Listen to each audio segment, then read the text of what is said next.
Lord, please send some help.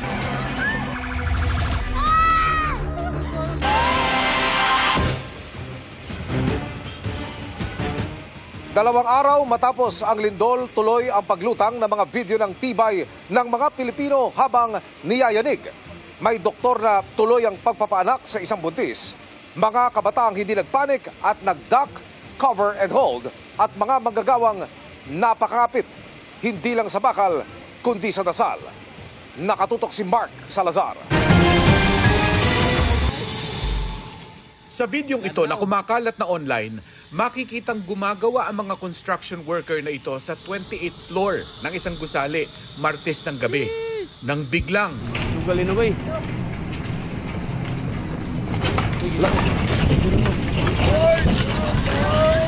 yumanig ang magnitude 6.9 na lindol sa Cebu. Napakapit na lang sila sa mga bakal ng gusali. Napadasal na lang sa lakas ng pagyanig. Nang mga oras na yon, napasigaw naman ang ilang namamasyal sa night market sa Cebu City. Bigla kasing may pumutok at sandaling nawala ang kuryente. Sa gitna ng panik, may ilang napayakap na lang sa isa't isa. Pati mga alagang hayop, bakas din ang takot sa kasagsagan ng lindol.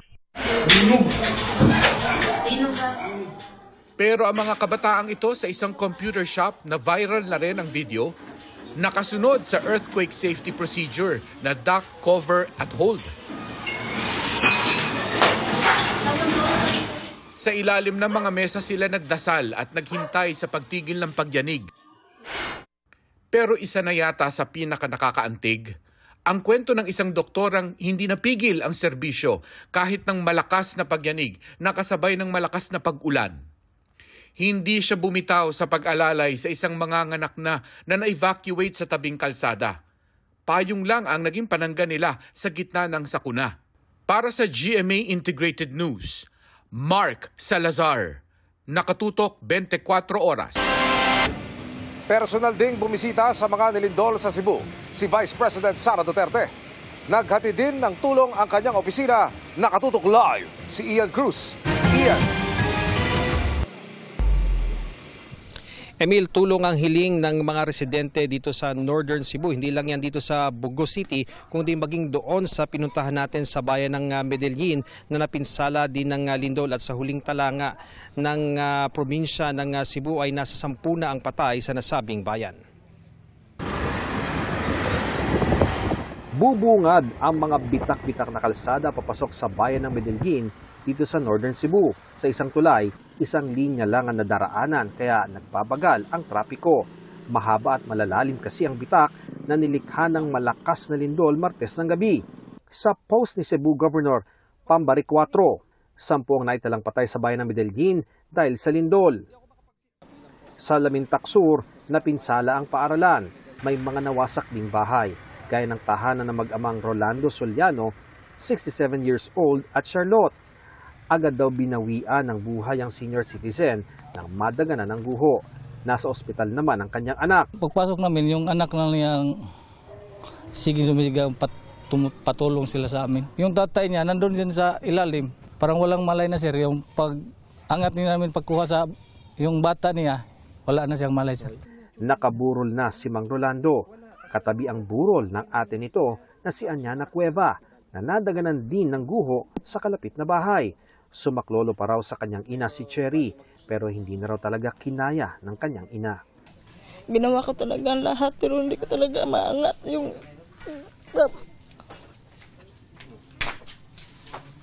May mga nadaanan tayong residente na gabi na ay nag-aabang pa sa daan para makahingi ng tulong. Dito mahirap na ang tubig sa amin. Bigas, pagkain talaga. Yan ang kailangan sir, bigas at saka tubig. Si VP Sara Duterte at ang Office of the Vice President kahapon pa na sa Cebu para sa relief operations sa mga bayang napinsala ng magnitude 6.9 na lindol. Nagbahagi ng food packs, tubig, hygiene kits at iba pang non-food essential ang OVP sa mga apektadong pamilya sa Medellin, San Remigio, Bogo, Tabuelan at Tabogon. Sa kanyang recorded statement sa Medellin kahapon, inihayag ni VP Sara ang panalangin na bigyan ng ginhawa ang mga naulila at maging matatag ang mga pamilya sa gitna ng nasira at nawalang pag-aari. We are fervently praying for your safety in Cebu and other parts of the Visayas affected by the earthquake and aftershocks. We ask God to grant comfort to those who have lost loved ones and to provide relief and strength for those holding their families together amid property loss and damage. May you find strength in one another and may the legendary Visayan War. Emil, mula doon sa Mactan, sa Lapu-Lapu City, patung sa bayan ng Medellin ay mahigit 4 na oras yung naging biyahe natin dahil maraming bumabiyahe patungo dito sa Northern Cebu, naghahatid ng mga relief goods. Yung iba naman ay nagdadala ng mga heavy equipment para sa pagkukumpuni ng iba't ibang mga infrastruktura. At Emil, dito sa aking kinaroroonan, mapapansin natin maraming mga residente ang narito sa isang open court. Dito yan sa Bugo, sa Kayan ito, at sila ay nananatili dito dahil tulad kanina lamang, Emil, ay nakaramdam muli sila ng aftershocks, kaya naman ayaw na muna nilang pumunta doon sa kanilang mga tahanan sa takot nga na may mangyaring masama habang nandoon sila sa loob ng kanilang mga tahanan. Patuloy pa rin tayo mag-iikot sa iba't ibang bahagi nitong Northern Cebu. Balik muna sa iyo, Emil. Maraming salamat, Ian Cruz. Magandang gabi mga kapuso. Ako po ang inyong Kuya Kim na magbibigay sa inyo ng trivia sa likod ng mga trending na balita. Viral ngayon ang isang video ng isang fur parent mula Cebu. Tila naramdaman daw kasi ng fur baby nito ang paparating na lindol. Gaano katotoo ang mga sixth sense na ito ng mga hayop? Di ko inisip. Sa videong ito nakuha gabi nitong September 30, makikitang nakikipag-bonding ang fur mom mula Lapu-Lapu City, Cebu na si Jan sa alaga nitong si Mikay. Pero si Mikay, kapansin-pansin tila distracted. Palingon-lingon sa paligid. Napatayo pa ito sa gilid ng kama ni Jan. Ilang sandali pa. Linog. Nayanig na ang kanilang bahay. Bunsod ng magnitude 6.9 na lindol. Hala, naglinog! Hala, day, naglinog, day! Nagpanik na ako. Lumabas lang po kami sa bahay. Fortunately, ligtas lang din po naman kami. Hindi ko na-realize na may nasensa pa talaga siya na may paparating na lindol. Ang aso naman ng kaibigan si Cherry, na videohan ding nagtatatahol ilang sandali bago tumama ang lindol. Iba po yung tahol nila, hindi po yung tahol na parang makikipagkulitan po sa amo. Yung talagang tahol po siya na mang-a-alert po talaga, parang pinapalabas po talaga sila. May kakayahan nga ba ang mga hayop na hulaan ng pagtama ng lindol? Kuya Kim! Ano na? Nung unang panahon pa lang, may mga ulat ng naitala na nag-iiba daw ang behavior ng mga hayop. Ilang araw bago tumama ang isang sakuna gaya ng lindol. Halimbawa, bago raw tumama ang magnitude 9.1 na lindol sa Japan noong 2011. May mga ulat na mga aso at pusa ay naging balisa, tumakol, o di kaya ay nagtago. Ayon kasi sa ilang pag-aaral, ang mga hayop sensitibo sa mga pagbabago sa kapaligiran. Meron silang mga tinatawag nating mechanoreceptors. These are the receptors na nakadetect ng changes in their environment. It can be through thermal, temperature, or vibrations. Gayunman, wala pa raw pag-aaral na tahasa makakapagpatunay na kayang hulaan ng mga hayop ang paparating na lindol. Most of these are anecdotal. When you say anecdotal, these are observed by owners. So merong biases about it. Bayan ng mga eksperto, kapag nagiging anxious ang ating mga alaga tuwing may sakuna. So we don't know ano yung mga aftershock. We don't know what could happen next after this.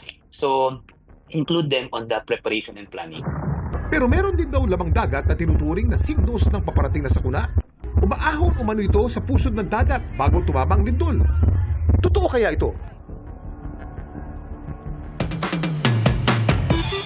Ito ang oarfish. Kinakatakutan to kapag nakikita sa dagat dahil sa paniniwalang signos daw ito na magkakalindol.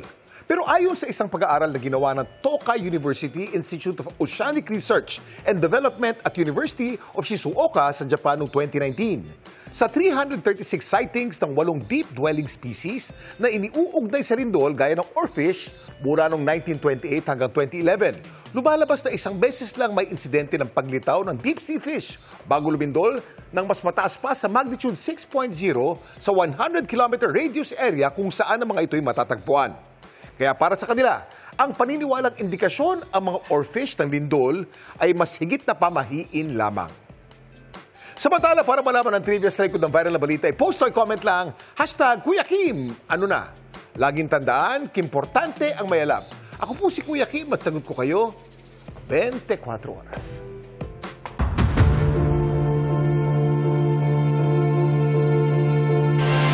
Itinanggi ni Senador Mark Villar ang alegasyong nakuha ng isa niyang pinsan ang mahigit 18 bilyong pisong halaga ng proyekto mula noong nakaupo siya bilang kalihim ng Department of Public Works and Highways. Sa isang pahayag, sinabi ni Villar na makikita raw sa official record na wala siyang kamag-anak na nabigyan ng anumang kontrata nang nakaupo siyang DPWH Secretary mula 2016 hanggang 2021. Wala rin daw siyang pagmamay-ari na anumang kumpanyang sumasali sa mga proyekto ng departamento. Kahapon, inilahad ni Justice Secretary Jesus Crispin Remulla na iimbestigahan nila si Villar kaugnay ng pagkakakuha ng isa niyang pinsan sa mga proyekto kabilang ang mga flood control project. Sabi ni Villar, sinusuportahan niya ang anumang investigasyon sa issue dahil wala raw siyang itinatago. Hindi pa man nagsisimulang mentoring sessions, pinaghahandaan na agad yan ng The Voice Kids Philippines coaches. Ang magiging style nila sa pagtuturo, ibinahagi nila sa chika ni Nelson Canlas. Ongoing pa ang blind audition ng The Voice Kids. Pero getting ready na ngayon pa lang ang ilan sa coaches para sa kanilang mentoring sessions. Sina Zach Tabudlo at ang Ben and Ben twins na sina Paulo at Miguel Guico. Aminadong hindi maiiwasang ma-attach sa kanilang ime-mentor na kids. Pero may kanya-kanya silang style sa pagtuturo. Si Zach gusto raw isama sa pagtuturo ang mamulat ang mga bata sa realidad ng kompetisyon. As much as I want everything to be nice and pretty for them pag kinakausap ko sila and gentle. At the same time, gusto ko rin may baon pa rin kahit paano. Especially pag kami-kami lang. Kaya off-cam, sometimes kakausapin ko yung mga kids na, ganito gawin nyo ha, pagdating sa stage. Tandaan nyo yung kaba, tandaan nyo yung pressure na nandito. Personal lang. Opo, it became really personal. Sina Paulo at Miguel, kinikilala naman ng mabuti ang mga bata para mas maiangkop ang kanilang may tuturo. Parang nag-bonding din kasi kami ng mga bata. So we got to know more about their families, their backgrounds, their dreams, and it's basically puso sa puso. So we spend extra time with the kids. Bukod sa pagiging abala sa The Voice Kids, kamakailan, hindi naman pinalampas ni na Paulo at Miguel na makiisa sa rally laban sa korupsyon. Ang kanilang 2020 song na Kapangyarihan. Alam niyo ba ang kapangyarihan? Ang tila naging anthem ng rally at muli itong naging most played sa isang streaming platform kamakailan. We need art and music, honestly, to wake us up and inspire us to come together. Nelson Canlas updated sa Showbiz Happenings. Lord, please send some help.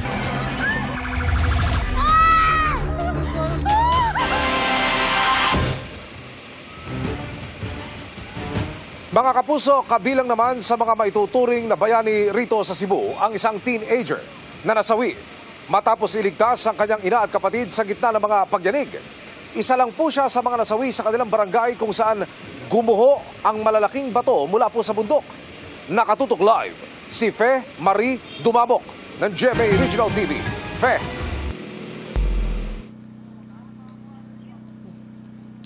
Yes, Amil, andito tayo ngayon sa isang bakanting lote katabi ng isang chapel dito sa Sitio Filomena sa Barangay Binabag, Bogo City, kung saan pinaglalamayan ang 11 sa 33 mga nasawi sa magnitude 6.9 na lindol dito sa Cebu.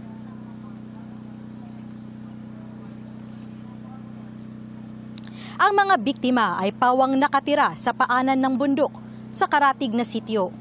Nadaganan ang kanilang mga bahay ng malalaking bato na gumulong galing bundok. Abot-abot ang dalamhati ng mga kaanak sa trahedyang sinapit ng mga biktima. Kabilang sa nasawi ay ang 17 years old na si Lady. Nakalabas na sana siya sa kanilang bahay, pero bumalik upang iligtas ang ina at kapatid na sanggol pa lamang. Hindi rin matanggap ng inang si Giselle Malinaw ang nangyari sa kanyang 2 anak na lalaki, edad 10 at 5 taon. Tinangka pa raw niyang iligtas ang mga anak, pero napuruhan pa rin sila ng mga bato.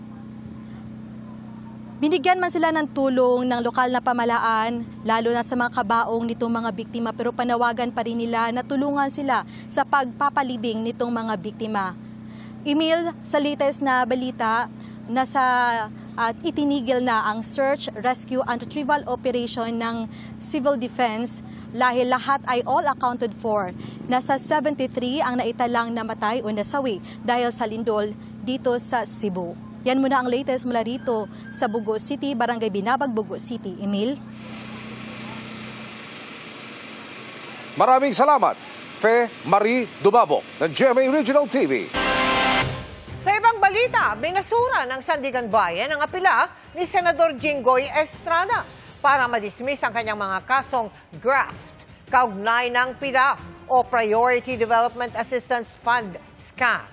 Hindi kinatigan ng korte ang mga argumento ng senador, lalo't ipinakita raw ng prosekusyon na sapat ang ebidensya para ituloy ang kaso.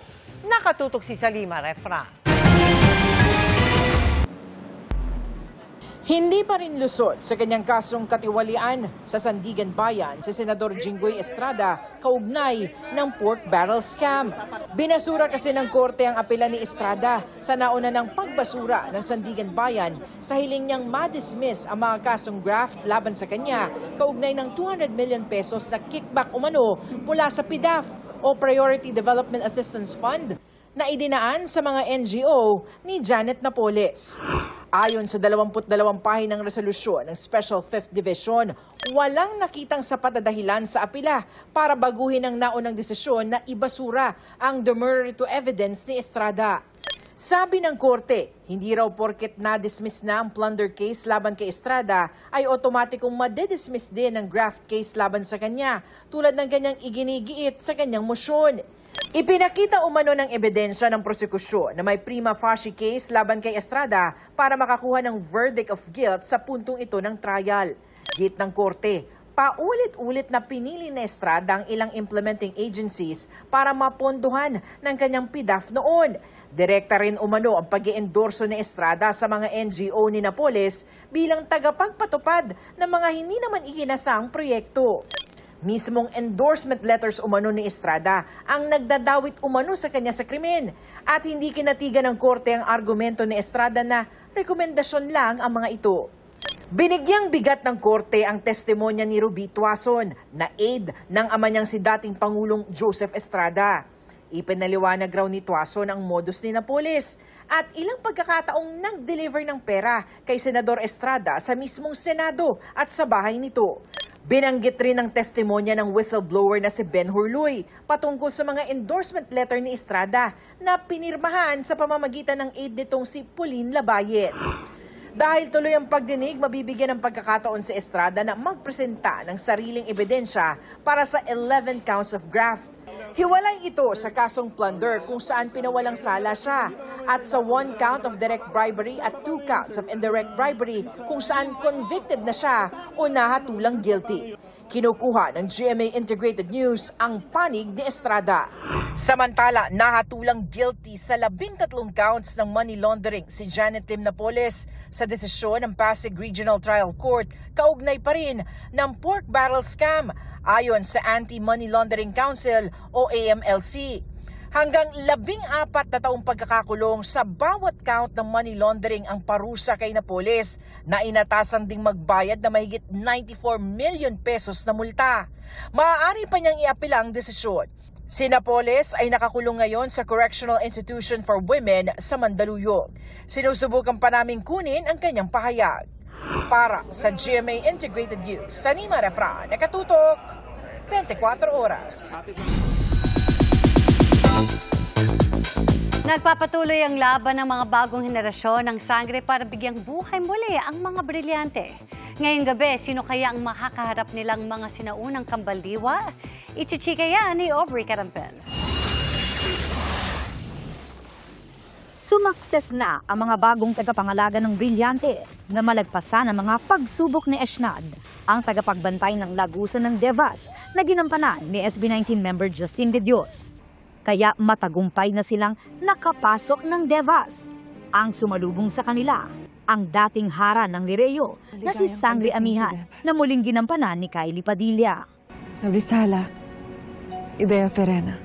Kaya naman naging emosyonal ang magkapatid na Sangre sa kanilang reunion. Sa Devas, nakaharap na mga Sangre si Bathalang Emre na sinabi sa kanilang ang mga sinaunang kambaldiwa ng mga Brilyante para manumbalik ang kapangyarihan nito.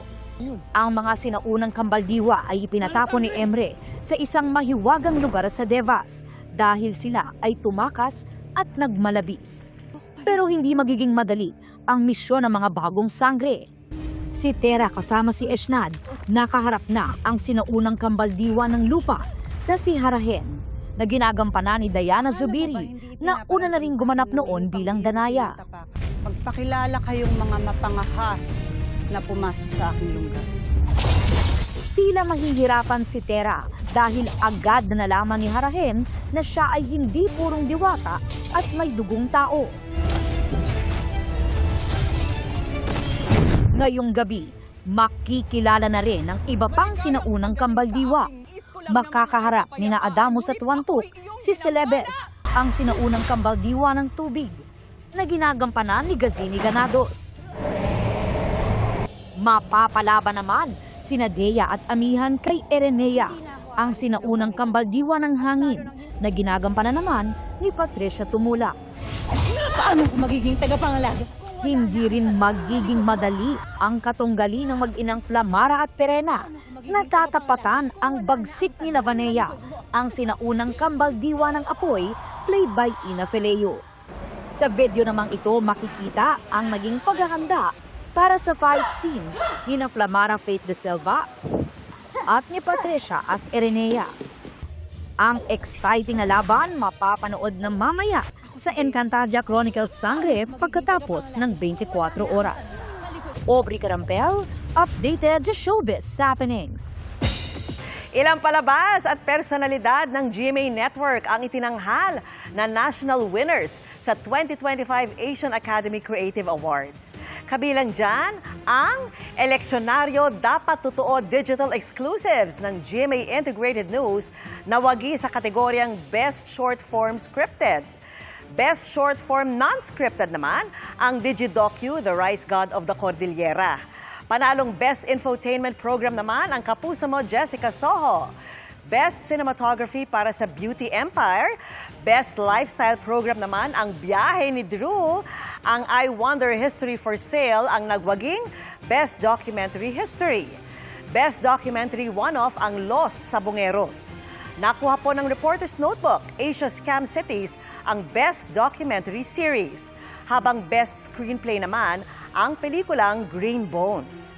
Best Comedy Program ang Pepito Manaloto, Tuloy ang Kwento, at Best Music or Dance Program naman ang Stars on the Floor. Best Adaptation of an Existing Format Non-Scripted ang The Voice Kids. Itinanghal na Best Actor in a Leading Role si Dennis Trillo. Best Entertainment Host si Dingdong Dantes para sa Family Feud. At Best Theme Song ang Gemini ni na Julie Ann San Jose at Anjo Barangkel. Congratulations sa inyong lahat. Congratulations! At yan ang mga balita ngayong Huwebes. Ako po si Mel Tiangco. Ako naman po si Vicky Morales para sa mas malaking misyon.